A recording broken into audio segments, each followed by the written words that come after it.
पहली चीज़ ये है कि अदालतों की आवश्यकता ही क्या है, क्यों है, why have judiciary at all. लोगों में आपस में विवाद होंगे या जनता में और जो अथॉरिटीज़ में विवाद होंगे जी। तो कोई एक फोरम होना चाहिए जिसमें ये विवाद को शांतिपूर्वक समाधान इनका हो सके। बिल्कुल। वरना समाधान होगा लाठियों से और तलवार से और बम से और गोलियों से समाधान होगा। कुछ लोग बुद्धिमान जजेस थे, कुछ जरा बेवकूफ जजेस थे, मगर भ्रष्ट जज मैंने नहीं सुना था। जज पे कार्रवाई करने का एक ही तरीका है, वो है पार्लियामेंट द्वारा इम्पीचमेंट। जी। पार्लियामेंट में आपकी मेजोरिटी, तो क्यों इम्पीच करेंगे ऐसे जज को जो आपके फेवर में फैसले दे रहा है। आम गरीब आदमी छोड़िए, अनपढ़ आदमी को ब्लेम मैं नहीं करता हूँ, ये सो कॉल्ड एजुकेटेड क्लास का हाल है। The New Indians presents Law and Justice by Vedic Legal in association with Vedic Legal and Company and the Senate of Jurists. नमस्कार, मैं हूं सृष्टि गुप्ता। आप सभी का स्वागत करती हूं हमारे प्रोग्राम लॉ एंड जस्टिस में। आज के जो हमारे मेहमान हैं उनको मैं कहूँगी बेधड़क, बेखौफ और बेबाक। आइए मिलते हैं जस्टिस मार्कंडे काटजू, जो फॉर्मर सुप्रीम कोर्ट जज हैं। नमस्कार सर। नमस्कार सर, अभी जैसे मैंने अपनी ऑडियंस को बताया कि हमारे प्रोग्राम का नाम है लॉ एंड जस्टिस। सर, आप पूर्व न्यायाधीश रह चुके हैं। आपके समय के लॉ एंड जस्टिस और आज के समय के लॉ एंड जस्टिस में आप क्या कहेंगे? देखिए, इस सवाल के जवाब देने के पहले जी। मैं कुछ बड़ी मौलिक बात बताना चाहता हूँ। पहली चीज़ ये है कि अदालतों की आवश्यकता ही क्या है, क्यों है, why have judiciary at all. क्योंकि आखिर बहुत पैसा खर्च करना पड़ता है जुडिशरी पे, जजेस को वेतन देना पड़ता है, उनके स्टाफ को वेतन देना पड़ता है, building, court buildings, chamber building, करोड़ों रुपए खर्च करना पड़ता है जुडिशरी को चलाने के लिए। तो वो सारा पैसा अगर जन कल्याण के लिए इस्तेमाल हो, अदालतें सब बंद कर दी जाएं, तो क्यों ना ऐसा किया जाए। उसका जवाब, इस बात का जवाब ये है कि देखिए, ये स्वाभाविक है, it is in the nature of things, कि हर समाज में, हर युग में कुछ जनता में, लोगों में आपस में कुछ झगड़े, विवाद होंगे। There will be disputes among the people. तो हर समाज में ये स्वाभाविक है कि लोगों में आपस में विवाद होंगे या जनता में और जो अथॉरिटीज़ में विवाद होंगे। जी। तो कोई एक फोरम होना चाहिए जिसमें ये विवाद को शांतिपूर्वक समाधान इनका हो सके। बिल्कुल। वरना समाधान होगा लाठियों से और तलवार से और बम से और गोलियों से समाधान हो, यानी हिंसात्मक तरीके से समाधान होगा। बिल्कुल। तो न्यायपालिका का काम है शांति स्थापित रखना, पीसफुली रिजॉल्व डिस्प्यूट्स। जैसे कोई आदमी आता है, उसका झगड़ा है मानिए ज़मीन के बारे में। जी। उसका कोई जो पड़ोसी है वो कहता है ये मेरी ज़मीन है, ये आदमी कहता नहीं मेरी है। तो वो उसने एक केस फाइल किया कोर्ट में अपने वकील के थ्रू, और नोटिस गया विपक्षी पार्टी को, उसने अपना वकील किया, उसने अपना जवाब लगाया, फिर दोनों की गवाही हुई, जिरह हुआ और वकीलों की बहस हुई, और फिर उसके बाद जज साहब ने फैसला दिया। जी। तो जिस पार्टी के खिलाफ भी फैसला दिया जाता है, उसको भी इतना तसल्ली हो जाती है कि हमको एक सुनवाई का मौका मिला। ऐसा नहीं कि हमें सुने बगैर हमारे खिलाफ कार्रवाई कर दी गई, तो थोड़ा सा शांत हो जाता है। जी। वो हिंसा के रास्ते पे नहीं चलता है, क्योंकि उसको सुनवाई मिली। तो ये असल उद्देश्य न्यायपालिका का ये है कि शांति स्थापित रखना, एक सुनवाई का मौका दो तो समाज चल सके। और हर युग में एक न्यायपालिका रही है। पता नहीं आपने पढ़ी है किताब, मेगास्थनीज थे, ये जो अलेक्जेंडर द ग्रेट के बाद जो पार्टीशन हुआ ग्रीक एम्पायर, तो eastern empire was given to his general Seleucus Nicator. Okay. तो सेल्यूकस निकेटर ने एम्बेसडर भेजा मेगास्थनीज एम्परर चंद्रगुप्त मौर्य के कोर्ट में। जी।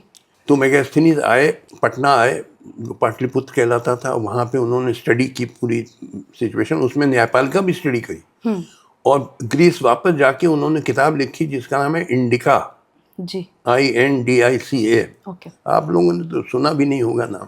उसमें उसने बताया कि कैसे अदालत, वहाँ की पाटलिपुत्र की अदालत कैसे फंक्शन करती है।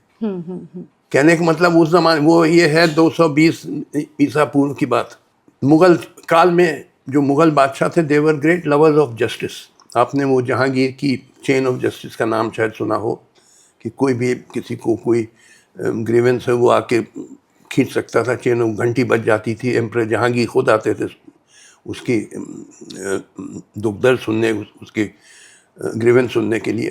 तो कहने का मतलब हर युग में एक न्यायपालिका रही है। बिना न्यायपालिका के कोई समाज चल ही नहीं सकता, क्योंकि फिर लार्ज स्केल वायलेंस होगा, फिर तलवार और गोलियों से विवाद तय होंगे। जी, ये पर्पस होता है जुडिशरी का। जी, मगर इसके लिए ज़रूरी ये है कि जो जज है, जो फैसला देता है, वो ईमानदार हो। He should not be corrupt, और वो कानून भी जानता हो, जो लीगल प्रिंसिपल्स है उसके हिसाब से फैसला दे, ये नहीं कि मन गढ़ंत करे। तो ये ज़रूरी चीज़ें हैं अदालतों की, जी, कि जज मस्ट बी अपराइट, ईमानदार हो, लर्नेड, बड़ा विद्वान हो, जो कानून जानता है। तब तो कॉन्फिडेंस होगा पब्लिक जी, का जुडिशरी। वरना कैसे होगा अगर जज भ्रष्टाचार कर रहा है। तो देखिए, पहले जो थे, मुझे याद है मैंने सन 70 में वकालत शुरू करी इलाहाबाद हाई कोर्ट में, जी, 1970 जी। में। उस टाइम मैंने नहीं सुना था कि कोई इलाहाबाद हाई कोर्ट जज भ्रष्ट था। अच्छा, हाँ, कुछ जज मतलब अच्छे वकीलों के प्रति बड़ा अच्छा स्वभाव था, कई ज़्यादा डांटते डपटते थे, बिगड़ जाते थे, या कुछ लोग बुद्धिमान जजेस थे, कुछ ज़रा बेवकूफ़ जजेस थे। मगर भ्रष्ट जज मैंने नहीं सुना था। सन 70 की मैं बात कर रहा बिल्कुल। हूँ। मैं इलाहाबाद हाई कोर्ट में तब से वकालत किया। सन 91 में जब मैं हाई कोर्ट जज बना, जी, और शायद उस टाइम सन 70 में और भी किसी हाई कोर्ट में कोई भ्रष्ट जज हाई कोर्ट लेवल पे नहीं था। डिस्ट्रिक्ट कोर्ट में आ गई थी, भ्रष्टाचार आ गया था। अच्छा। मगर higher judiciary, high court, supreme court में नहीं था। धीरे धीरे ये हायर जुडिशरी में भी आ गया ये दोष भ्रष्टाचार का। और सन 2000 में शायद चीफ जस्टिस ऑफ इंडिया थे भरूचा, जी, उन्होंने कहा 20% हाई कोर्ट जजेस करप्ट हो गए। सन 2000 की बात है। 2009 में शायद शांति भूषण, जो पहले यूनियन लॉ मिनिस्टर थे जी, और बहुत बड़े वकील भी थे, सीनियर एडवोकेट सुप्रीम कोर्ट के, जी, जी, जी, उन्होंने एक एफिडेविट दिया सुप्रीम कोर्ट में कि half the previous 16 chief justice of India were corrupt. पिछले 16 जो चीफ जस्टिस ऑफ इंडिया थे, जी, उनमें से आधे तो निश्चित ही भ्रष्ट थे। 2 के बारे में कोई संदेह है कि भ्रष्ट थे कि नहीं थे। हाँ, और 6 ईमानदार थे। ये उन्होंने उनके नाम लिख के दिए इन a shield envelope to the जजेस। आप गूगल में देख सकती हैं। अच्छा, यानी शांति भूषण कह रहे हैं, कोई आम आदमी नहीं कह रहा जी। है। समबडी हु इज कन्वर्सेंट, जिसको जानकारी है न्यायपालिका के बारे में, वो कह रहा है कि आधे पिछले चीफ जस्टिस ऑफ इंडिया भ्रष्ट थे। और ये दिया उन्होंने हलफनामा शायद 2009 में। उसके बाद भी कई चीफ जस्टिस आए 2009 के बाद, उनके बारे में बड़ा संदेह है, बड़ा क्वेश्चन मार्क लगा हुआ उनके ईमानदारी पे। जैसे हमारे रंजन गोगोई थे, ये चंद्रचूड़ साहब अभी जो रिटायर हुए, ये भी भाई फाइनेंशियल करप्शन तो नहीं सुना है, मगर ये कैरियरिस्ट थे। ये चीफ जस्टिस ऑफ इंडिया बनने के लिए ये हर गलत सलत फैसले भी देने को तैयार थे। अच्छा, और क्या ये अयोध्या जजमेंट क्या था? अयोध्या जजमेंट में ये नहीं लिखा है कि किसने दिया है, 5 जजेस का फैसला है। जी, जी, ये जी। नहीं लिखा है कि किसका है, मगर ये स्पष्ट है कि इन्होंने लिखा, क्योंकि इन्होंने बाद में कहा कहीं पे कि मैंने भगवान से पूछा कि क्या फैसला मैं दूं ये अयोध्या के बारे में, और भगवान ने मुझे बताया। तो इन्होंने, इसका मतलब इन्हीं ने लिखा है। जी, जी, जी, हाँ, और इस फैसले में एक तरफ लिखते हैं कि बाबरी मस्जिद को तोड़ना एक जुर्म था, क्राइम था, ये लिखा है। तो अगर क्राइम था तो जिसका था पहले लौटाओ, उसी को, मुसलमानों को लौटाओ। तो मगर आपने ये तो कह दिया कि क्राइम था, मगर दे दिया वो हिंदू संगठनों ने, जिन्होंने तोड़ दिया, या जिनमें से कुछ ने तोड़ दिया है।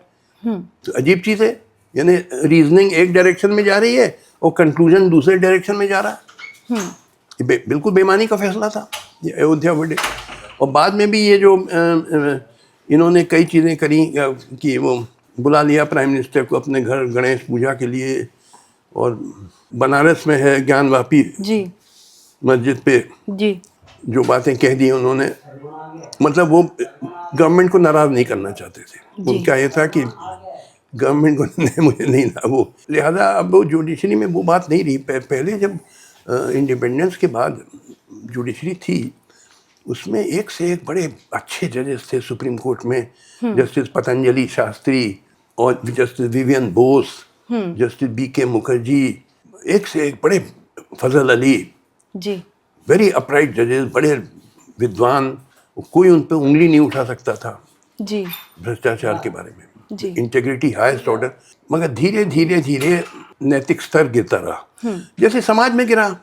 देखिए, जो जजेस कहाँ से आते हैं, कोई आसमान से तो टपकते नहीं हैं, वो समाज से ही आते हैं। तो जब समाज का नैतिक स्तर गिरता रहा है तो जजेस का भी नैतिक स्तर गिरेगा। सर, आप कह रहे हैं कि इतने नाम लिए गए, इतने चीफ जस्टिस के नाम दिए गए कि वो करप्ट हैं या उन्होंने कोई गलत काम किया, पर उन पे कभी कोई कार्रवाई या कभी आगे कुछ क्यों नहीं हुआ सर? देखिए, जज पे कार्रवाई करने का एक ही तरीका है, वो है पार्लियामेंट द्वारा इम्पीचमेंट। जी, पार्लियामेंट में आपकी मेजोरिटी, तो क्यों इम्पीच करेंगे ऐसे जज को जो आपके फेवर में फैसले दे रहा है?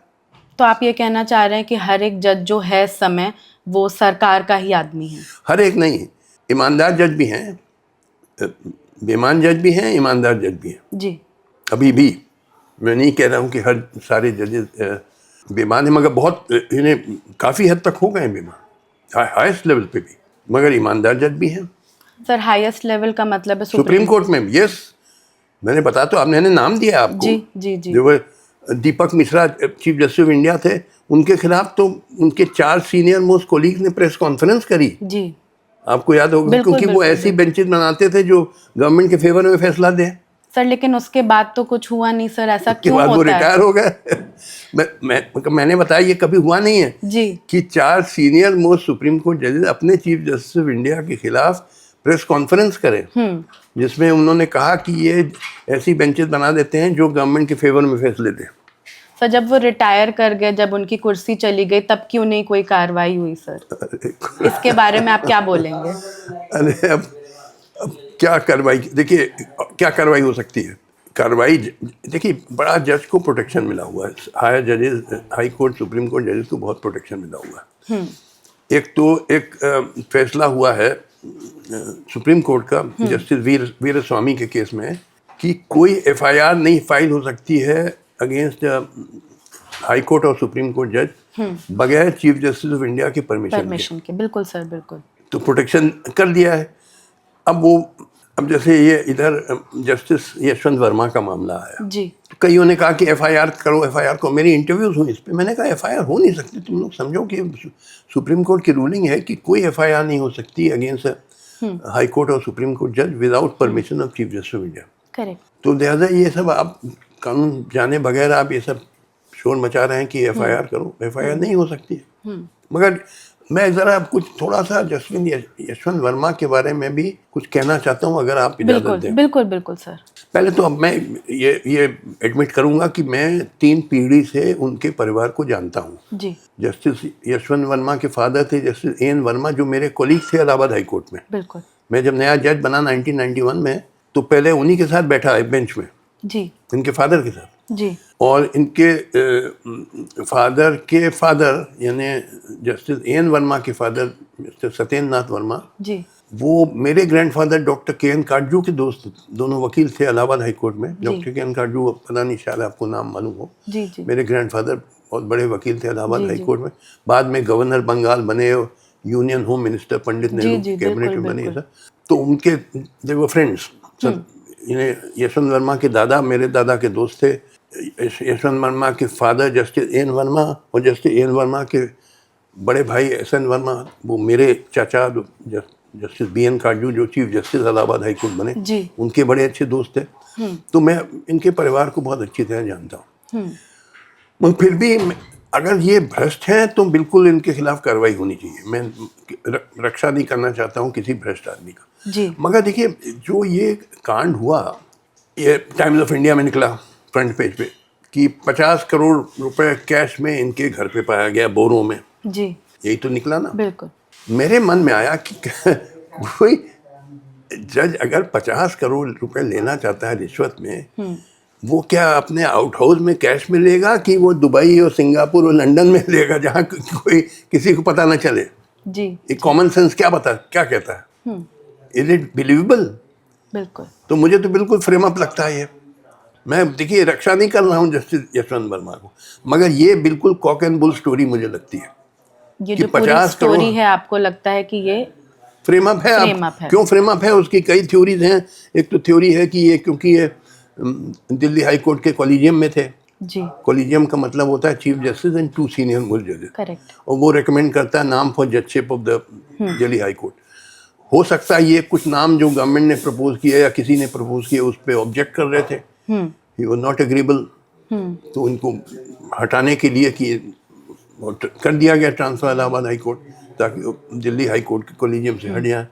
हो सकता है, ये कोई मेरे पास प्रूफ नहीं है, मगर ये तो मुझे बिल्कुल लगता है कि ये बिल्कुल फ्रेम अप है, सेटअप है बिल्कुल, कि 50 करोड़ कैश में बोरों में। देखिए मैं भी रहा हूँ हाई कोर्ट जजेस के बंगलों में, जी, तो हाई कोर्ट जजेस के सुप्रीम कोर्ट जजेस हाई कोर्ट जजेस के बंगले के पीछे होते हैं सर्वेंट क्वार्टर्स, जी, जहाँ नौकर जो घर में काम करते हैं वो रहते हैं, और कुछ कमरे हैं जहाँ कोठरी वोठरी है, स्टोर रूम। जी, कहते हैं उस स्टोर रूम में पाए गए कितने बोरे कैश के, और बगल में सर्वेंट क्वार्टर्स हैं। तो क्या कोई रखेगा कैश में 50 करोड़ रुपए बोरों में स्टोर रूम में, जहाँ नौकर चौकर आसपास हैं? कोई रखेगा? या लेना है रिश्वत इतनी बड़ी रकम तो दुबई में लेगा या सिंगापुर या लंदन में लेगा, जी, जी, जी, और कैश के रूप में देगा कि फ्लैट के रूप में लेगा? कि मुझे बिल्कुल अनबिलीवेबल स्टोरी लगती है, बिल्कुल। बिल्कुल फ्रेम अप है। क्यों फ्रेम अप किया, किसने फ्रेम अप किया, मेरे कोई आइडिया नहीं, but this obviously appears to me to be a frame up. मगर माफ करिएगा, अब आप बुरा न मानिए, आप बिल्कुल। पत्रकार हैं, जी, आप पत्रकारों ने जो मीडिया ट्रायल किया, यानी सोचिए किसी की प्रतिष्ठा उसके लिए बड़ी कीमती चीज है। बिल्कुल, बिल्कुल सर, ये मैं मानती अगर सृष्टि गुप्ता के बारे में मशहूर हो जाए कि ये चोर है, तो लोग आपके पास आना बंद कर देंगे। हूँ। बिल्कुल, बिल्कुल, हर इंसान की इज्जत होती है, प्रतिष्ठा होती है, वो उसके लिए बड़ी कीमती चीज़ होती है। हमारे लॉ में ये प्रिंसिपल है कि man's reputation is an intangible asset. Correct. आपने तो पढ़ा होगा लॉ में, डिग्री है आपके पास, तो एक एसेट है। और तो किसी की इमेज को टार्निश करने के लिए, यानी उस पर कालक पोतने के पहले बड़ा केयरफुल होना है, आपको सोचना है। ये मगर मिर्च मसाला चाहिए मीडिया को, तो कि किसी तरीके से यानी आपकी टीआरपी रेटिंग बढ़ जाए या सर्कुलेशन बढ़ जाए, तो किसी की धोती उतारने में आपको देर नहीं लगती है, किसी की बेइज्जती करने में आपको ज़रा सा परवाह नहीं है कि उस बेचारी का क्या हाल हो रहा है। ये आप कभी नहीं सोचेंगे। आपको तो है हमारा सर्कुलेशन बढ़े, हमारी टीआरपी रेटिंग बढ़े, तो मिर्च मसाला चलाए दो, सेंसेशन पे आप लोग जीते हैं। जी, मैं हर पत्रकार का नहीं कह रहा हूँ, मगर 90% आप पत्रकारों का ये हाल हो गया। कोई एथिक्स नहीं है, कोई जो वैल्यूज़ होते हैं, जर्नलिज्म की भी एक वैल्यूज़ होती हैं कि क्या आपको करना चाहिए क्या नहीं चाहिए, कोई उसकी परवाह नहीं है। हमें बस एक मिर्च मसाला मिल जाए और चला दो।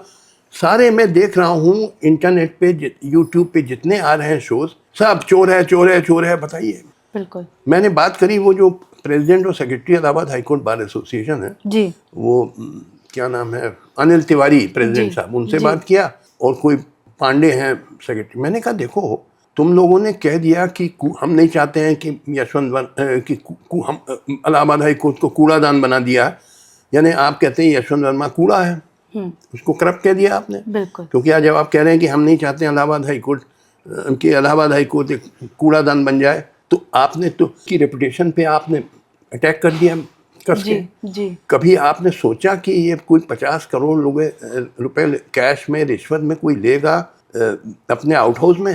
ये ज़रा से भी कॉमन सेंस यूज़ करिए कि कोई लेगा। लेना है तो आप दुबई में लेंगे, आप सिंगापुर, आप बैंकॉक में, लंदन में, आप किसी स्विस बैंक में लेंगे भाई, इतनी बड़ी, जहाँ किसी को पता ना चले। जहाँ किसी को पता ना चले। जी, ये आप लोगों ने सोचा नहीं और आपने डिफेम कर दिया। तो भैया करिए, अब हम क्या क्या कह सकते हैं, एक्सेप्ट कि मैंने तो उस पर एक लेख लिखा है, जी, और आपने शायद देखा हो कि देखिए ये दिस इज़ वेरी रॉन्ग। और मीडिया ट्रायल करना, उसको इन्हें इमेज उसकी टार्निश कर देना, उसको हमें मट्टी में मिला देना उसकी प्रतिष्ठा को, जी कितना गलत चीज़ मीडिया ने किया, ज़रा से नहीं सोचते हैं मीडिया वाले। बिल्कुल बिल्कुल सर। सर आपने ये बोला कि कोलेजियम होता है जहाँ पे एक चीफ जस्टिस और 2 सीनियर जजेस रहते हैं और वो हाई कोर्ट दूसरे में। हाई कोर्ट में एंड सुप्रीम कोर्ट में 5 जजेस का कोलेजियम रहता है। सर आप भी कोलेजियम में रह चुके हैं, हाँ। तो सर क्या आपको ऐसा लगता है कि जुडिशरी इतनी ज़्यादा नीचे आ गई है कि एक नाम प्रपोज होने में या जज इतनी बड़ी चीज़ होती है कि कोई रिश्वत लेगा या करप्ट हो जाएगा उसके लिए, क्या ये कहना सही है? देखिए, अब आपको मैं एक उदाहरण दूँ, जी। आपके सवाल का जवाब उदाहरण से देखते जी हैं। एक बहुत सीनियर जज थे सुप्रीम कोर्ट में, उनका नाम था जस्टिस रोहिंटन नारीमन। जी बिल्कुल उनके फादर बहुत बड़े वकील थे, फली नारीमन। बिल्कुल बिल्कुल। तो रोहिंटन जब रिटायर हुए, he was number 2 in seniority. Next after the chief justice of India Ramana chief justice of India थे। उसके बाद नेक्स्ट सीनियरिटी में रोहिंटन थे। आज से 2-3 साल पहले ये रिटायर हुए।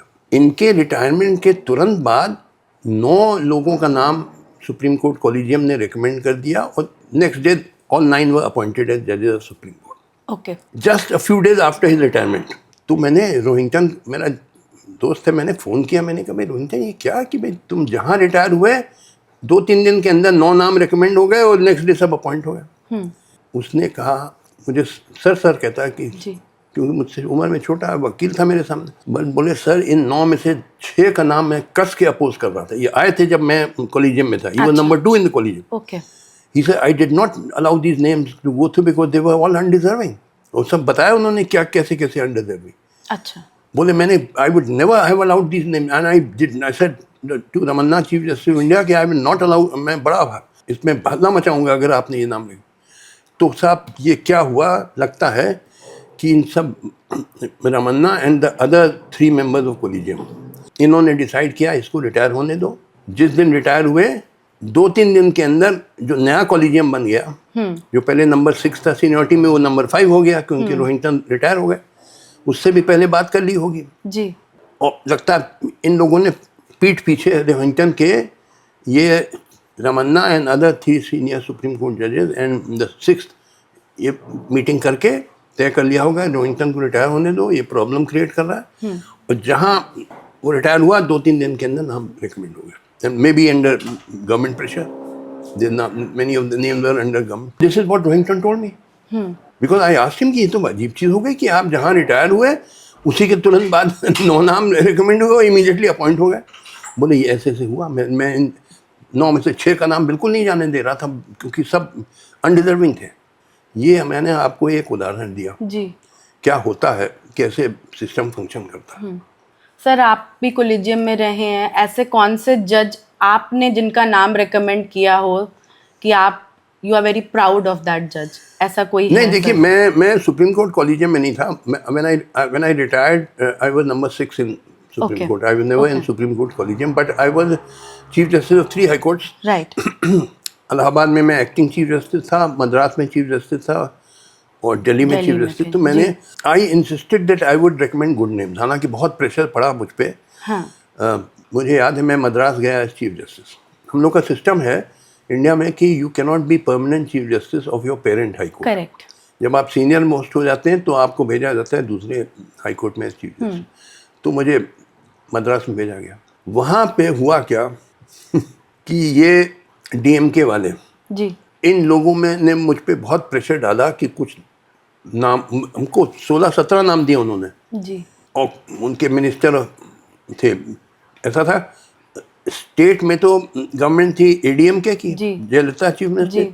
मगर सेंट्रल में कांग्रेस लेड अलायंस था, यूपीए गवर्नमेंट। उसमें डीएमके भी एक बिग, बहुत सारे मेंबर्स थे डीएम, तो अलायंस में था। DMK was in power in centre. Correct. उन्होंने कहा कि ये नाम रेकमेंड करिए। मेरे घर पहुंच गए चेन्नई में 16-17 नाम। मैंने कहा मैं मालूम करूंगा। मालूम पड़ा कि वो तो ये लोग तो कभी कोर्ट्स में दिखाई नहीं देते हैं, ये फुल टाइम डीएमके वर्कर्स है जी और वो चाहते थे कि इनको इनका नाम रेकमेंड। मैंने कहा देखिए ये, फिर वो आए, मैंने कहा देखिए I can't recommend this name, they are not deserving, I made inquiries. और मैंने अच्छे नाम रेकमेंड किए और मैंने 20 नाम रेकमेंड किए, 17 अपॉइंट हो गए। और मैं बल्कि चीफ जस्टिस ऑफ इंडिया यहाँ लाहौटी साहब थे। मैंने कहा देखिए मैं आया दिल्ली, मैंने कहा देखिए ये मैंने जो तरीका अपनाया है ये नाम रेकमेंड करने का, वो था कि मैंने करीब 1 दर्जन सीनियर मोस्ट जजेस ऑफ मद्रास हाई कोर्ट से कहा अपने नाम सजेस्ट एक लिस्ट दीजिए हमको, और 5-6 बहुत सीनियर लॉयर जो कई एडवोकेट जनरल रह चुके उनसे कहा, तो 18-20 लिस्ट आ गई मेरे पास। जी। मैंने जो मेथड अडॉप्ट किया, वैसे तो देखिए strictly speaking chief justice and 2 senior most जजेस कॉलेजियम होता है हाई कोर्ट का, जी। वो रेकमेंड करता है। मगर मैंने जो मेथड अडॉप्ट किया कि मैंने 1 दर्जन सुप्रीम हाई कोर्ट जजेस, मद्रास हाई कोर्ट जजेस इन ऑर्डर ऑफ सीनियरिटी, उनसे कहा आप लिस्ट दीजिए of names of lawyers whom you think deserve to be elevated जजेस, और 5-6 बहुत सीनियर लॉयर जो बड़े रिस्पेक्टेड लॉयर्स थे, एडवोकेट जनरल वगैरह रह चुके थे, आर कृष्णमूर्ति थे, हबीबुल्ला बादशाह, बड़े मशहूर लॉयर्स थे, उनसे लिस्ट मांगी। तो करीब 18-19 लिस्ट आ गई मेरे पास। तो उनमें से फिर हम बैठे 3 जजेस, my self and 2 senior most जजेस, कई नाम कॉमन पाए गए उसमें, उनकी भी इंक्वायरी करी। इस तरीके से प्रोसेस करीब 2 महीने चला, और फिर जो निचोड़ निकला 20 नाम मैंने भेजे। जी। और मैं दिल्ली आया, chief justice of India Lahoti थे, मैंने उनसे कहा कि ये मेथड अडॉप्ट किया है मैंने, जी।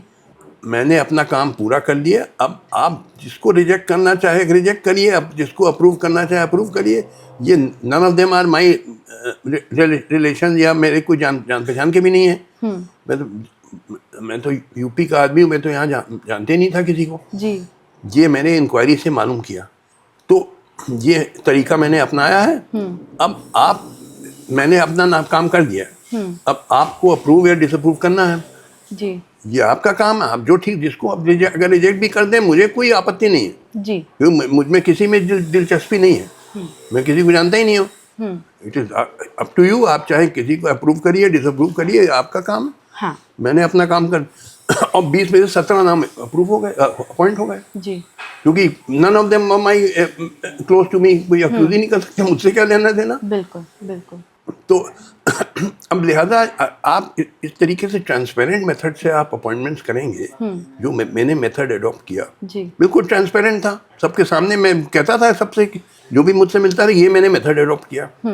मेरे अपने कोई जान पहचान के नहीं है, ना रिश्तेदार हैं, ना दोस्त हैं, ना जात बिरादरी, कोई मतलब नहीं है। तो almost all of my recommendation way accepted. मगर मैंने कहा देखो, मैं ना ऐसे आदमी जो बहुत क्लोजली अटैच टू डीएमके और क्लोजली अटैच टू एडीएमके है, तो उसका नाम मैं नहीं रेकमेंड करूँगा, क्योंकि वो फिर न्यूट्रल और इम्पार्शल नहीं हो सकेगा। जज must be neutral and impartial. आप अगर बहुत क्लोज हैं किसी पॉलिटिकल पार्टी के, then how can you be neutral and impartial? So I will not recommend such a name. Correct. And I will make inquiries about integrity. On that I will be very particular. तो ये transparent method से आप करें तो appointment में कोई problem नहीं है।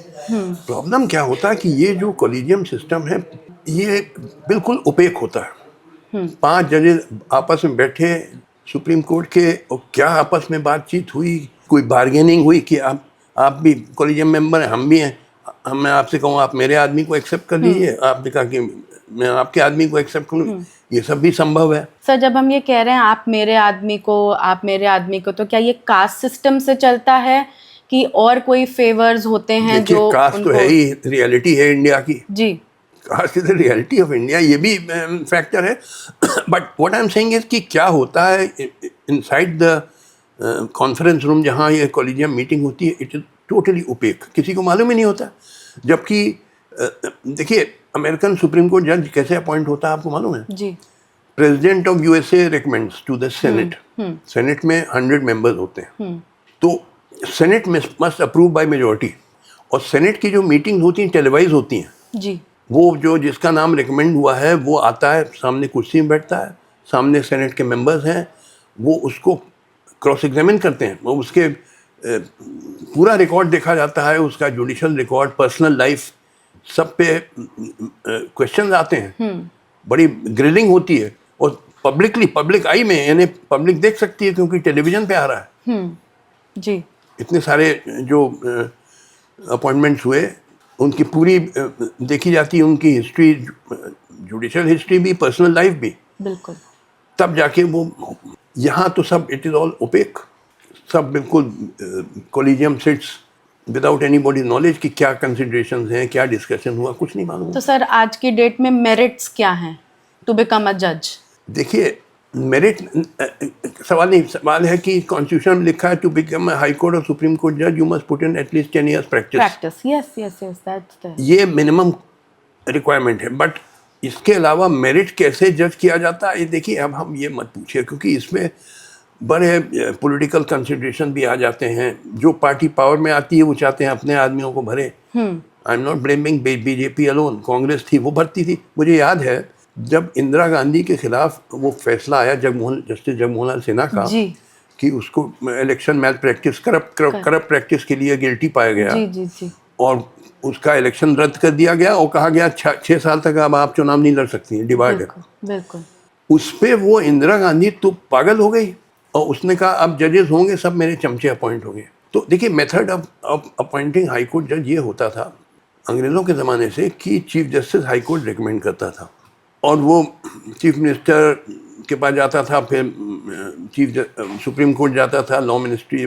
मगर नॉर्मली जो chief justice high court recommend करता था सब लोग एक्सेप्ट कर देते थे। जी that was the player, unless कोई खास बात, कोई ऐसा कुछ मटेरियल हो जो chief justice of high court को ना मालूम हो, तो गवर्नमेंट भेज देता था कि देखिए साहब शायद आपने ये नहीं कंसिडर किया, कोई एडवर्स मटेरियल आया, जी अब ये भी देख लीजिए। अदरवाइज सब एक्सेप्ट हो जाता।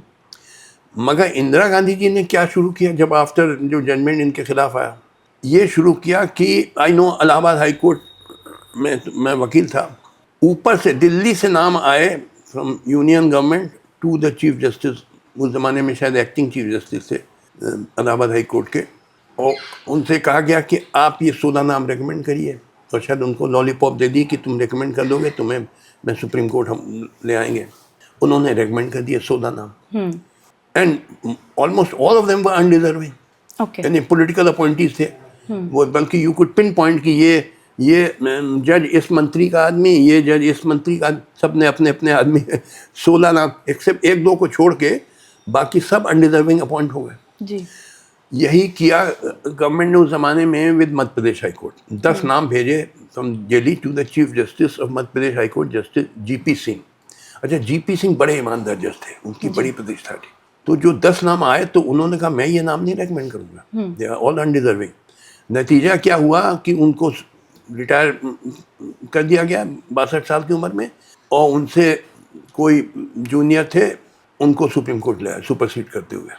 तो कहने का मतलब कि वो पूरा सिस्टम जो था, जो अंग्रेज़ों के ज़माने से चला आ रहा था कि chief justice of high court would recommend the names, वो सब पलट दिया गया। अब ऊपर से नाम आने लगे दिल्ली से जी to the chief justice high court, और कहा जाता है तुम ये नाम भेजो तो हम तुमको सुप्रीम कोर्ट ले आएंगे। ये लॉलीपॉप दे दी गई। जी तो ये सब गड़बड़ियाँ आई हैं, ये इंदिरा गांधी के ज़माने से आई। इंदिरा गांधी के ज़माने के पहले नहीं होता था ये सब, ये इंदिरा गांधी जी ने शुरू करवाई। जी अब ऑफकोर्स अब बीजेपी भी वही कर रही है, आप समझिए ना। जी जी तो लिहाजा अब क्या करें। तो सर, मैंने ये तो कई बार कहा कि जो Indian judiciary is beyond redemption, इसको ला इलाज, क्योंकि कईयों ने कहा भाई इसको कैसे रिफॉर्म किया जाए, कैसे सुधारा जाए। जी मैंने कहा नहीं सुधर सकता। कुछ बीमारियां हैं जिनका इलाज होता है, कुछ बीमारियों जिनका इलाज नहीं हो जाता है। जैसे कैंसर है, वो आपको ख़त्म करके छोड़ेगा। तो कोई अब पता ही है, ये मुकदमा तय करने में 20-25 साल लग रहा है कि by the time appeal, second appeal writ में वो फाइनल हो जाए 20-25 साल लग जाता है अक्सर। किसके पास इतना टाइम है? आप मानिए अपनी वाइफ को डाइवोर्स देना चाहता हूँ, हैं, और मैं चाहता हूँ डाइवोर्स हो जाए तो मैं दूसरी शादी करूँ, जी मगर वो केस अपील और सेकेंड अपील में 20-25 साल लगेगा, मेरे बाल तो सफ़ेद हो जाएंगे तब तक। फिर डाइवोर्स पाने से फ़ायदा क्या है? सही कह रहे हैं इतना डिले, यानी केसेस चले आ रहे हैं, प्रॉपर्टी केसेस चले आ रहे हैं। पहले ट्रायल कोर्ट में चलेगा, सालों चलेगा, फिर अपील आएगी हाई कोर्ट, वहाँ सालों चलेगा, फिर सुप्रीम कोर्ट। बड़ा यानी इतना डिले होता है, और बहुत सारे जज भ्रष्ट हो गए हैं।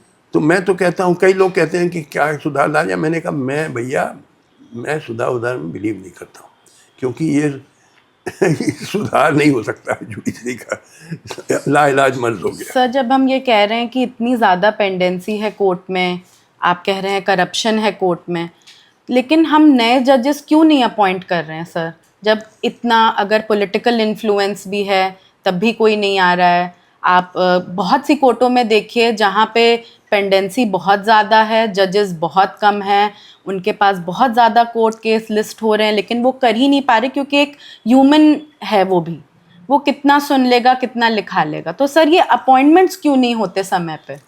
गवर्नमेंट नहीं चाहती है।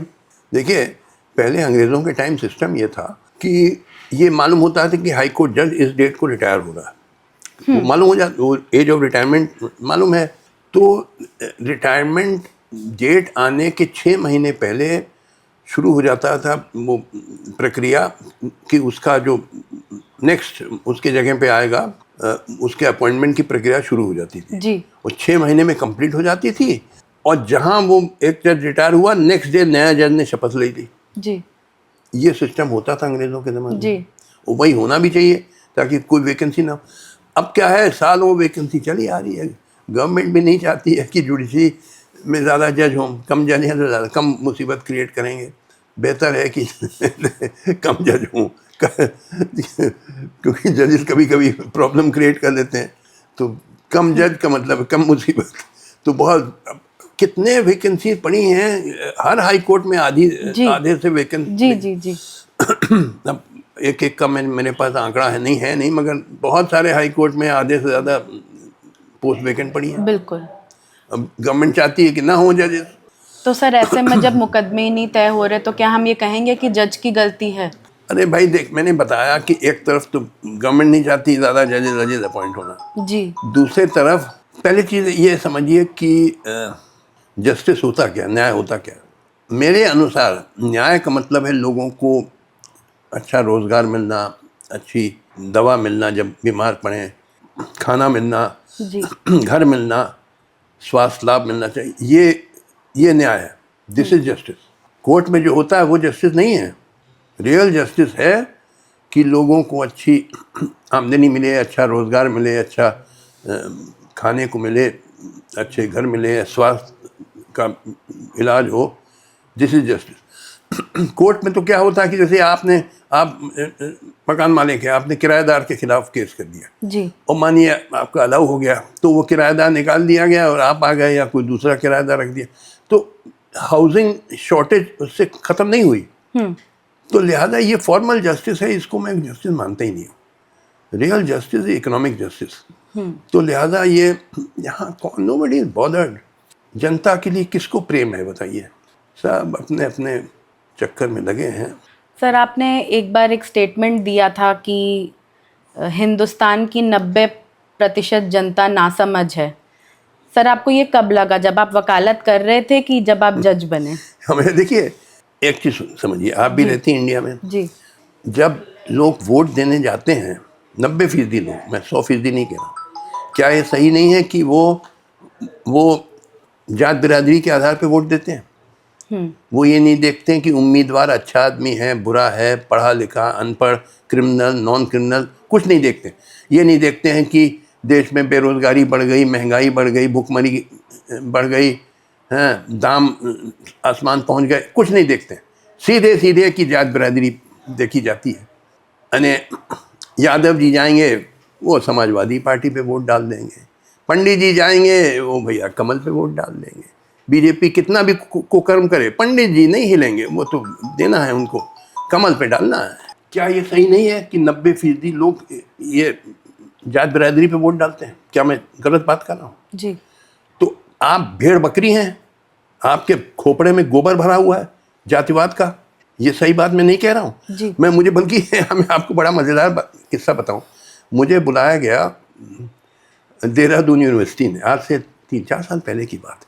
अगर आप YouTube पे जाइए और टाइप करिए जस्टिस काटजू देहरादून यूनिवर्सिटी, उनके लॉ कॉलेज में किसी कॉन्स्टिट्यूशन पे कोई लेक्चर देना, तो वहाँ जिस हॉल में मीटिंग होनी थी, बहुत बड़ा हॉल था, उसमें 300-400 सीट थी और सब खचाखच भरी थी, बल्कि 100-150 लोग खड़े भी थे। जी। उसके फ्रंट रो पे प्रोफेसर थे देहरादून यूनिवर्सिटी के, बढ़िया सूट टाई पहने, और कोई PhD हार्वर्ड, कोई PhD येल, कोई PhD London school of economics degree लेके आए थे, और लेडी प्रोफेसर रंगीन साड़ियों में।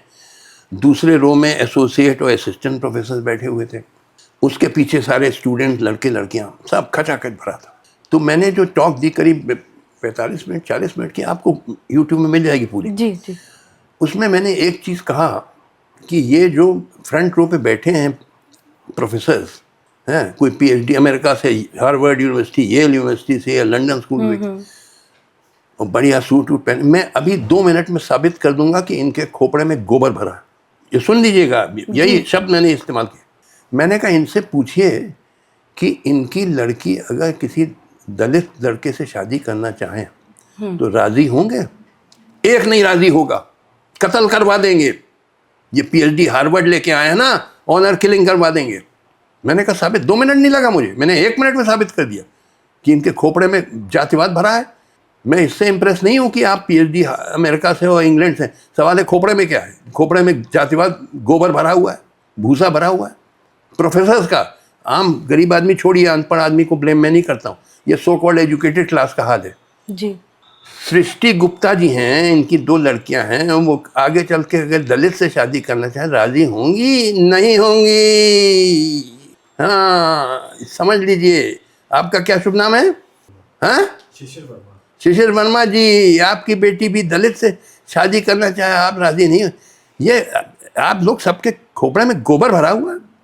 मैं chief justice Madras high court था 2004 से 2005, तो वहाँ एक दलित जज थे हाई कोर्ट के, उनका नाम था जस्टिस कनगराज।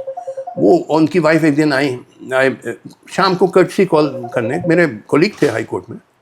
तो उनकी वाइफ मिसेस कनगराज, वो अपर कास्ट थी, वो कनगराज साहब दलित थे। उनकी लव मैरिज हो गई थी 25-30 साल पहले। तो मिसेस कनगराज ने मुझसे, मेरी वाइफ से कहा कि जब हम लोग ने शादी की लव मैरिज, तो मेरे रिश्तेदारों ने मेरा क्रियाकर्म कर दिया। अच्छा। My parents and relatives perform my funeral rights, कि मैं मर गई हूँ अपने माँ बाप और रिश्तेदारों के लिए। जी। तब से कोई रिश्ता नहीं रखा। ये आपका मुल्क है, जाहिल मुल्क। आप न समझिए कि आप शर्ट पैंट पहने और बड़े यूनिवर्सिटी पास हैं कि आपको मैं एजुकेटेड मानता हूँ। गोबर भरा है आप लोगों के खोपड़े में, जातिवाद का गोबर। और मैं सख्त बात कहता हूँ तो लोग नाराज़ हो जाते हैं। मैंने कहा हो जाओ नाराज़, मैं तो 2 मिला के 4 कहूँगा। तुमको जितना भी बुरा लगे, मैं नहीं कहूँगा 2 मिला के 5, जो सच्ची बात है मैं कहूँगा। 90% या 95% लोगों के खोपड़े में गोबर भरा हुआ है। सर, फिर ये जो बचे हुए 5% कौन हुए जिनके दिमाग में गोबर नहीं है? आप मुझे ये भी बताइए। मैं उनमें से एक हूँ। अच्छा, आप जातिवाद में नहीं? बिल्कुल नहीं मिलेगी। इट इज नॉनसेंस, हम्बग, बिल्कुल बकवास है। जैसा फ्यूडल इंस्टीट्यूशन, सामंती व्यवस्था है, इसका तो विनाश होना बहुत ज़रूरी है, वरना देश तरक्की नहीं कर सकता। जब तक जातिवाद और सांप्रदायिकता नहीं ख़त्म होगी, आपका देश तरक्की नहीं कर पाएगा। मगर उसमें बड़ा वक्त लगेगा, बड़ा भेजे में लोगों का गोबर भरा हुआ है। तो मैं अपना एक काम कर्तव्य समझता हूँ कि लोगों के खोपड़े में से गोबर निकाल के भेजा डालूं। तो वैज्ञानिक किस तरीके के रिफॉर्म्स हमें करने चाहिए? क्या एजुकेशनल रिफॉर्म्स करने चाहिए? कोई एजुकेशन रिफॉर्म से फायदा नहीं है। कौन एजुकेट करेगा? टीचर्स के खोपड़े में गोबर भरा हुआ है। तो सर कैसे चेंज आएगा फिर, आप बताइए। क्रांति से। It will be bye revolution, और रेवोल्यूशन में टाइम लगेगा। बड़ी रेवोल्यूशन कोई मजाक नहीं है, उसमें बड़ी कुर्बानियाँ देनी पड़ती हैं, बड़ी भयंकर चीज़ होती है। मगर उसके बगैर आप अपने पिछड़ेपन से और गरीबी से का निपटारा नहीं कर पाएंगे। बड़ा आपका पिछड़ा मुल्क है, गरीब मुल्क है। बगैर एक जन क्रांति के कोई आपका उपाय नहीं, निजात पाने का उपाय नहीं है। ये सब आपके जो आपने अडॉप्ट किया मेथड ऑफ पार्लियामेंट्री इलेक्शन। देखिए 28 स्टेट हैं और 8 यूनियन टेरिटरी हैं इंडिया में। कहीं ना कहीं चुनाव होता रहता है या तैयारी होती रहती है। अब देखिए, अब बिहार की तैयारी शुरू हो गई, फिर कहीं एक ख़त्म हुआ, दूसरा। Whole time the country is in an election mode. Election हो रहा है या होने की तैयारी हो रही है। और इलेक्शन किस आधार पे होता है? कास्ट और रिलीजन। मेन थिंग इज कास्ट, कि भड़काओ, नफरत फैलाओ, लोगों को लड़वाओ जाति या मजहब के नाम पे। सर, जब आप कह रहे हैं कि आप उन 5% में हैं जिनके दिमाग में गोबर नहीं, आप क्यों नहीं कुछ क्रांति ला रहे सर? आप इस मुहिम की शुरुआत क्यों नहीं करते? मैं कर रहा हूँ क्रांति जी। देखिए, एक चीज़ पहले समझिए, हर क्रांति के पहले वैचारिक क्रांति होती है।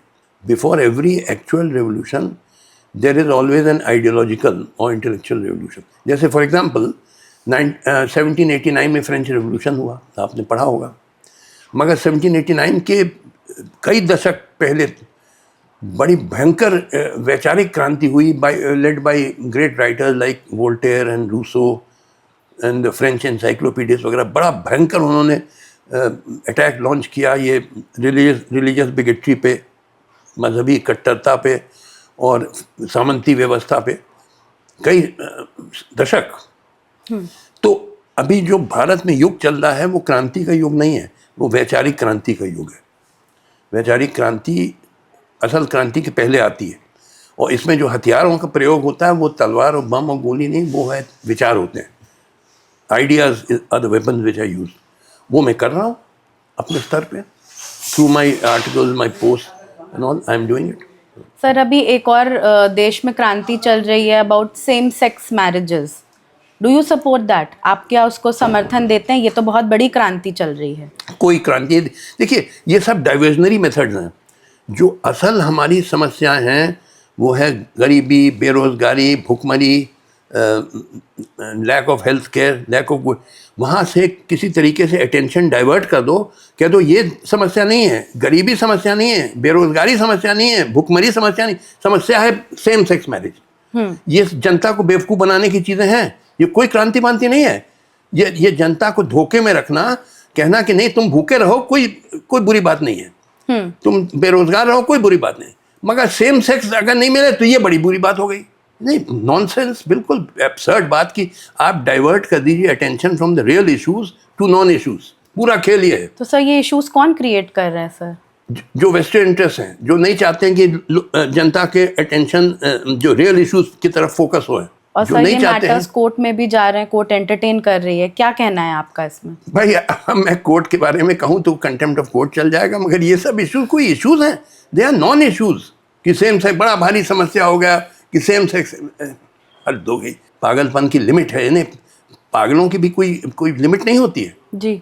मगर पागलपन नहीं, ये डिलिबरेट साजिश है, डिलिबरेट मिस्चिफ है, बदमाशी है कि अटेंशन डाइवर्ट कर दो, जो असल मुद्दे हैं वहाँ से हटा दो, पूरी दृष्टि हटा दो, और नॉन मुद्दे, नॉन इशू उन पे लगा दो। जैसे रियल इशू पॉवर्टी नहीं है, हंगर नहीं है, अनएम्प्लॉयमेंट नहीं है, लैक ऑफ हेल्थ केयर नहीं है। रियल इशू है कि क्रिकेट मैच में हम जीते पाकिस्तान से या न्यूजीलैंड से नहीं, ये इशू है, ये इशू है। भूखे रहो कोई बुरी बात नहीं है, बेरोजगार हो कोई बुरे, हाँ न्यूजीलैंड को क्रिकेट में हराना है ना। जो क्या मैंने कहा ना कि वो रोमन एम्परर्स कहते थे कि if you cannot give the people bread, give them circuses, gladiator contest लड़वा दो, क्योंकि रोटी नहीं दे सकते हो तुम, सर्कस दो। तो क्रिकेट एक सर्कस है, वहाँ पे ध्यान चला गया है, अब वो जो असल मुद्दे हैं उनसे हट गया। ठीक है, बेवकूफ़ बनाए रहो। जैसे ये फिल्म्स हैं, फिल्म क्या है, 2 घंटे के लिए आपने उसको अफीम खिला दिया आदमी को, वो अपना सारा परेशानियाँ वो दिक्कतें भूल के 2 महीने वो देख रहा है कि कहाँ शिमला में या कश्मीर में लड़का लड़की का पीछा कर रहा है। 2 घंटे वो उसको आपने अफीम खिला दी कि 2 घंटे अपना दुख दर्द वो भूल गया। Opium of the message. ये सर आप एंटरटेनमेंट के खिलाफ हैं? एंटरटेनमेंट खाने को है नहीं, एंटरटेनमेंट की बात करनी है। बेरोजगार है नहीं, एंटरटेन, आप जानती हालत क्या है बेरोजगारी की, आपको आइडिया नहीं है, तभी आप ऐसी बातें। देखिए 12 million youth are entering the job market in India every year. 12 million मतलब 1.2 करोड़ लड़के लड़कियां जॉब मार्केट में आ रहे हैं हर साल, 12 मिलियन। बट कितनी जॉब्स क्रिएट हो रही हैं? Less than 500,000 in the organise sector of the economy. तो बाकी 11.5 मिलियन कहाँ जाते हैं लड़के लड़कियां? वो बन जाते हैं hawkers, vendors, stingers, bouncers, criminals, beggars, suicides, लड़कियां प्रोस्टिट्यूट्स हैं। एक चपरासी की गवर्नमेंट नौकरी एडवर्टाइज करती है तो हज़ारों दरखास्तें आती हैं जी, उनमें से कई PhD, MSc, MBA इंजीनियर्स भीख मांग रहे हैं चपरासी की। ये आपकी बेरोजगारी का आलम है। आपके यहाँ हर दूसरा बच्चा कुपोषित है, खाने को नहीं मिलते। ये आप चले जाइए गूगल पे टाइप करिए child malnutrition in India global hunger index, ये एक इंटरनेशनल एजेंसी, उसने रिपोर्ट, हर दूसरा बच्चे को खाने को नहीं मिलता। और पोजीशन 4-5 साल में और बिगड़ गई। पहले हम पोजीशन नंबर 101 में थे out of 125 countries surveyed, now we are 107, तो और वी हैव स्लिप डाउन। कीमतों का क्या दाम हो रहे हैं, आसमान छू रहे हैं। इवन जो एलिमेंट्री आटा, दाल, चावल का दाम क्या हो गया है। गरीब आदमी क्या खा रहा है मुझे तो समझ ही नहीं आता। Prices of essential commodity sky rocketing. Health care का आपको मालूम क्या हाल है। देखिए वैसे तो बड़े अच्छे अच्छे हॉस्पिटल दिल्ली में है, मैक्स है, फोर्टिस है, अपोलो है, मेदांता क्या क्या, but they are very expensive, बहुत महंगे हैं। गरीब आदमी जा ही नहीं सकता। तो कहाँ जाता है गरीब आदमी, वो जाता है क्वैक्स के पास। क्वैकरी फैल, क्वैक को कहते हैं झोला छाप डॉक्टर, जो कोई डिग्री पिग्री नहीं, फर्जी डॉक्टर। मगर गरीब आदमी और कहाँ जाए। आप चली जाइए all India medical institute, Delhi में है, रिगार्डेड ए प्रीमियर इंस्टीट्यूट, लगता है एक रेलवे स्टेशन। हजारों लोग बेचारे बैठे हुए हैं, कोई पूछने वाला नहीं, दिनों डेज वहाँ पड़े हुए हैं। उसके सामने सफदरजंग हॉस्पिटल, उसका भी यही हाल है। कोई नहीं गरीब आदमी की परवाह करता है, बेचारे पड़े हुए हैं कोई। ये आपका मुल्क है। तो सर आप कह रहे हैं कोई डेवलपमेंट नहीं हुआ इतने सालों में। ये डेवलपमेंट हुआ और बदतर हुआ, ये डेवलपमेंट हुआ। मैंने आपको आंकड़े दिए, I have given you facts and figure. मैं हवा में बातें नहीं करता हूँ जी, इधर तो ध्यान आता नहीं। फिर क्या करा जाए। मैंने बता दिया, इसका इलाज क्रांति से होगा और कोई ये शांतिपूर्वक नहीं होगा। मैं नहीं जानता हूँ हिंसा, मगर इतिहास ऐसी काम करता है। आप चिल्लाते रहिए कि सुधार हो जाए, सुधार, न्यायपालिका में सुधार हो जाए, उधर सुधार, कोई सुधार नहीं होगा। नेता लोग, आपके जितने नेता हैं, माफ़ करिएगा, सब पार्टी के, मैं सिर्फ बीजेपी को नहीं ब्लेम करता, ये सब गुंडे, लफंगे, रोग्स, रास्कल्स और लूटर, लूट लिया, लुटेरे, डकैत और डिसीवर जनता को भटका देते हैं, नफरत फैलाते हैं, समाज में पोलराइज करते हैं वोट बैंक के लिए। कोई देश से प्रेम नहीं है आपके नेताओं को, कोई वास्तविक प्रेम नहीं है। उनको सत्ता चाहिए और पैसा चाहिए। तो बताइए कैसे देश तरक्की करेगा। ऐसे लोग आपके नेता हैं, they are in top position. All party, मैं सिर्फ बीजेपी को नहीं ब्लेम कर रहा हूँ, सब पार्टी का यही हाल है। सोनिया गांधी ने लूट लिया हिंदुस्तान को, कितने अरबों रुपए ले गई यहाँ से, इंडिया से।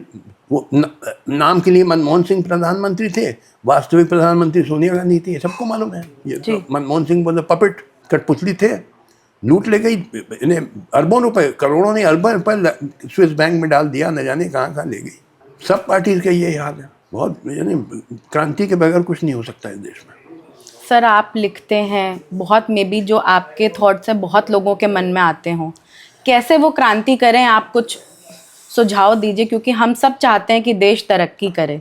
जो नहीं लिख पाते हैं या उनके मन में ये सब बातें हैं, आप कह पा रहे हैं, आप लिख सकते हैं, लेकिन बहुत लोग ऐसा सोचते होंगे, तो कैसे वो क्रांति लाएं, उसका भी तो आप कुछ तो सॉल्यूशन बताइए। देखिए, वो ह्यूमन माइंड्स में क्रिएटिविटी होती है। क्रिएटिविटी को क्या कहेंगे हिंदी में, अच्छा जो भी, तो लोगों को अपना क्रिएटिविटी का इस्तेमाल करके ढूंढना है तरीका क्रांति करने के लिए। मैं कोई बताने वाला नहीं हूँ।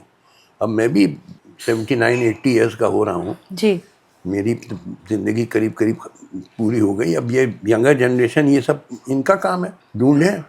मगर माफ़ करिए, जो ये यूथ है इंडिया का, दे टोटली सेल्फिश एंड अनपेट्रियोटिक। जो युवा पीढ़ी है, बिल्कुल देश से कोई प्रेम नहीं है, स्वार्थी, सिर्फ चाहते हैं कि यूनिवर्सिटी में से निकल के कोई अच्छी नौकरी मिल जाए और कंफर्टेबल जॉब मिले, या सिविल सर्विस में IAS IPS में आ जाए, या कोई मल्टीनेशनल कॉरपोरेशन में नौकरी मिल जाए, या विदेश चले जाएं। IIT ग्रेजुएट सब निकल जाते हैं अमेरिका। कोई देश से प्रेम नहीं। तो इनसे उम्मीद ना करिए। नाम के लिए युवा हैं, ये सब युवा मैं हूँ, जो मैं देश के लिए सोचता भी तो कम से कम हूँ।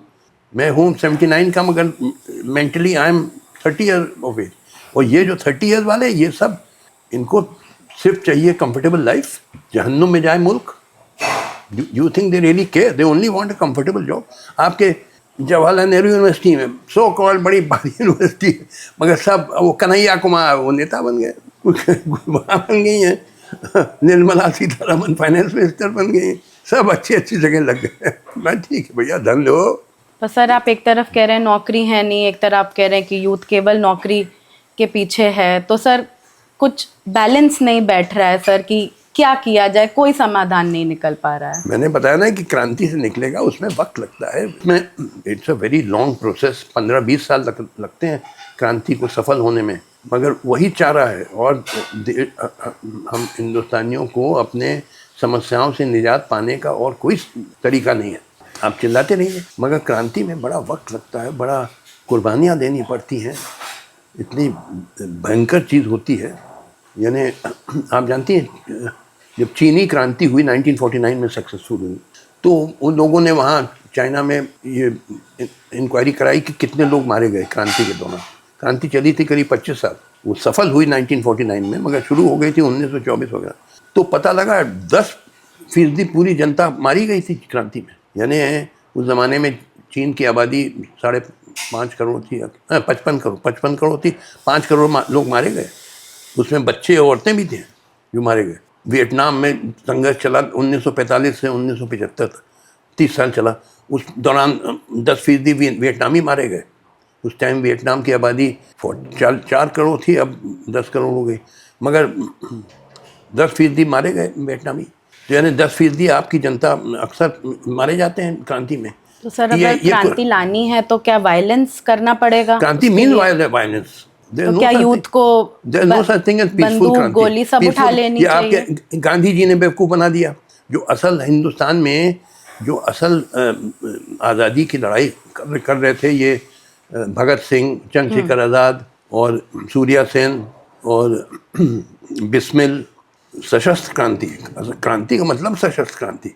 तो उनको ये गांधी जी जो थे अंग्रेज़ों के दलाल, इन्होंने वहाँ से हटा दिया बड़ा खूबसूरती से। जो असल जनसंघर्ष चल रहा था उस दिशा से हटा के बिल्कुल एक नॉनसेंसिकल डायरेक्शन, सत्याग्रह वगैरह की हंगर स्ट्राइक। यानी आप समझिए क्या अंग्रेज ने छोड़ दिया हिंदुस्तान क्योंकि गांधी जी भूख हड़ताल बैठ गए। गांधी अंग्रेज़ों का दलाल था। पूरा खेल था कि वो जो असल की क्रांतिकारी दिशा से हटा के आज़ादी की लड़ाई को ये इधर मोड़ दो। सत्याग्रह की था, वो भूख हड़ताल पे चले गए, बेवकूफ़ बन गई हिंदुस्तान की जनता। मगर वो असल क्रांतिकारी थे। सर वो तो हमें अंग्रेजों से बचा रहे थे, अब हम किससे बचें सर? किसके लिए यूथ बंदूक उठाए? मैंने आपको बताया, देखिए आपका दुश्मन कौन है पहले समझिए। आपका दुश्मन है गरीबी, बेरोजगारी, महंगाई, भूखमरी। देखिए असल स्वतंत्रता क्या होती है, फ्रीडम क्या होता है? It is freedom from hunger, freedom from unemployment, freedom from lack of health care, freedom. This is real freedom, economic freedom. तो जब तक आपको इकोनॉमिक फ्रीडम नहीं मिलेगी, नाम भाई एक भूखा आदमी है या बेरोजगार आदमी है, उससे कह दो कि तुमको बोलने की आज़ादी है जी, वो कहेगा मुझसे क्या मतलब, मुझे रोटी चाहिए, मुझे नौकरी चाहिए। आप कह रहे हैं मुझे freedom of speech, freedom of speech. Sir अब हम वापस आते हैं अपने लॉ एंड जस्टिस के टॉपिक पे। मैं आपसे ये पूछना चाह रही थी कि आप भी एक लिनेज से आते हैं, आपके पिताजी, आपके अंकल्स सब हाई कोर्ट में उन्होंने प्रैक्टिस की, जज बने, और आपका क्या कहना है कि ये लिनेज से ही जो आता है, जज का बेटा ही जज बनेगा, या जो फर्स्ट जनरेशन लॉयर्स हैं, क्या आपको उन पे विश्वास है कि वो भी आगे अच्छा कुछ कर सकते हैं? देखिए मैंने आपसे कह दिया कि जुडिशरी इज़ बियॉन्ड रिडेम्पशन। ये आपका सवाल ही बिल्कुल बेकार सवाल। ये आप जैसे भी करें, जो भी आप सुधार लाना चाहें, जो भी, कोई फ़र्क नहीं पड़ेगा। अब ये जुडिशरी को लाइलाज मर्ज हो गया, अब इसका कोई इलाज नहीं है। तो ये कहना कि लीनियर ना हो, ये ना हो, वो ना हो, जो आपने सवाल रखे जी, तब इसका मतलब है आप सुधार लाना चाहती हैं। मैंने कहा सुधर सकती नहीं है न्यायिक व्यवस्था, इसको लाइलाज मर्ज हो गया, बियॉन्ड रिडेम्पशन। लिहाजा ये सवाल ही आपके गलत है, कोई इलाज नहीं है। सर इस समय आपके फेवरेट जज कौन हैं जो आपके हिसाब से आपको लग रहा है कि बहुत अच्छा काम कर रहे हैं और इनके जैसा होना चाहिए, शायद ऐसे लोग और जुडिशरी में आए तो शायद हम कुछ 1% सुधार या जस्टिस के बारे में सोच सकते हैं? देखिए अब मुझे मालूम नहीं कौन, I can not name anybody क्योंकि I am out of touch. मेरे रिटायर हुए 2011 में, मैं रिटायर हुआ जी एज अ सुप्रीम कोर्ट जज। तो लिहाजा अब मुझे आइडिया नहीं है कि कौन है, आई can not give any names. Okay, मगर ये है कि देयर आर गुड जजेस आल्सो, देयर आर अपराइट जजेस आल्सो। सब जजेस बेईमान नहीं हैं। सर हम हमेशा हाई कोर्ट, सुप्रीम कोर्ट जजेस की बात करते हैं, पेपर में भी उन्हीं के नाम आते हैं, आप कहते हैं मीडिया से उन्हीं का नाम लेती, डिस्ट्रिक्ट जजेस की बात कभी क्यों नहीं होती सर? किसके बारे में?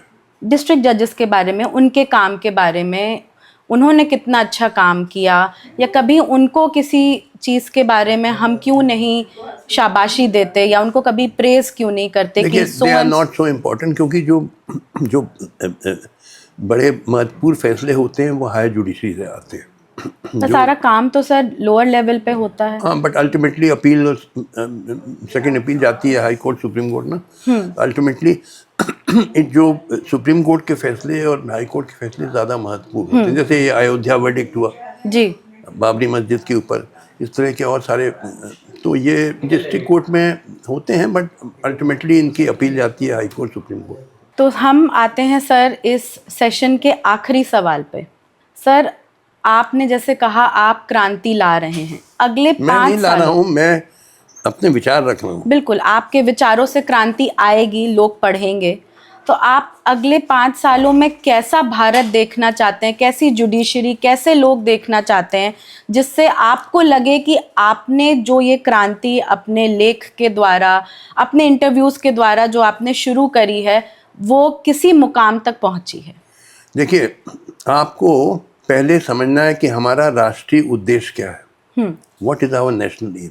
हमारा राष्ट्रीय उद्देश्य है कि भारत को एक शक्तिशाली औद्योगिक देश बनाना, माइटी इंडस्ट्रियल जायंट जैसे अमेरिका या चीन हो गया है। क्योंकि जब तक वो हम नहीं करेंगे, कभी हम ये गरीबी, बेरोजगारी, महंगाई, भुखमरी वगैरह को मिटा नहीं सकेंगे जी। जब तक हम भारत का परिवर्तन करके इसको एक महान औद्योगिक देश न बना दें।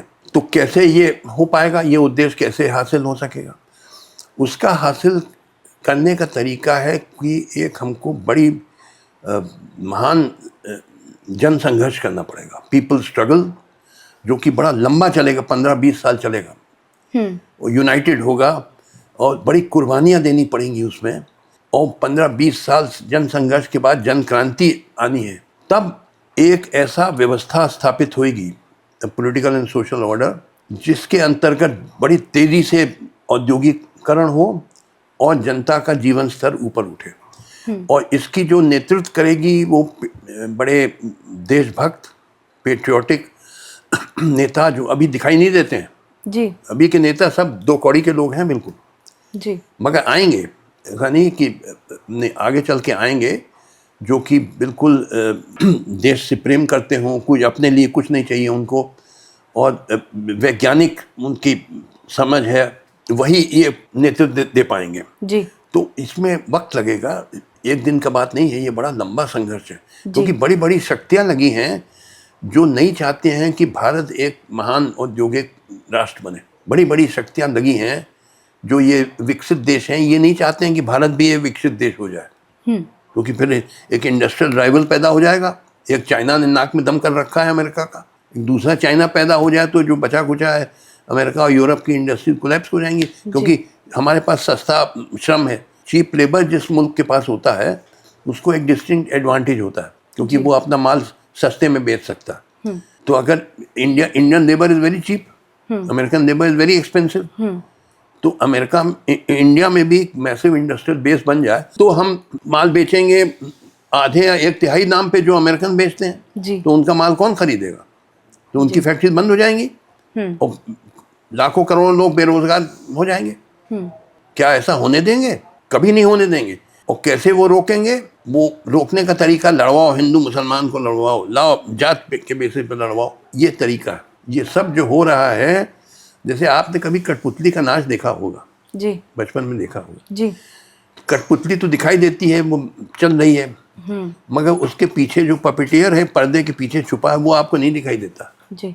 वही चला रहा है कठपुतलियों को। तो ये developed countries, they are the puppeteers. ठीक है सर, बहुत अच्छा लगा आपसे बात करके। जैसे कि मैंने पहले भी कहा था, बेखौफ बेबाक, आपकी बातें वैसे ही निकली। और मैं अपील करूंगी अपनी यूथ से भी कि सर के जो क्रांति सर लाना चाह रहे हैं, आप उसमें हिस्सा लें और देश को आगे बढ़ाने में मदद करें, और हम भी एक सुपर पावर की तरह इमर्ज कर सकें। Thank you so much sir.